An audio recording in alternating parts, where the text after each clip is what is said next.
మనవి చేస్తున్నాను, ఏది కూడా కాంగ్రెస్ పార్టీ చేయదు. ఈ తెలంగాణ బాగుపడాలంటే, తెలంగాణ మరింతగా ఒక భవ్యమైనటువంటి తెలంగాణగా నిర్మాణం జరగాలంటే వచ్చేటువంటి పార్లమెంట్ ఎన్నికల్లో నరేంద్ర మోడీ గారి నేతృత్వంలో అద్భుతమైనటువంటి మెజార్టీ తెలంగాణలో రావాలి. ఈ యొక్క ఆదిలాబాద్ పార్లమెంట్ లో కూడా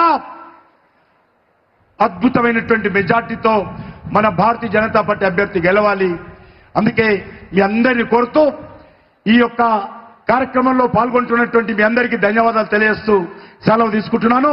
ఇప్పుడు మన ప్రియతమ ప్రధానమంత్రి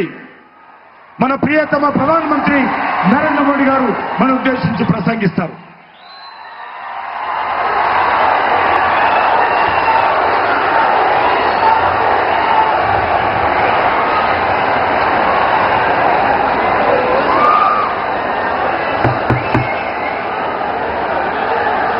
भारत माता की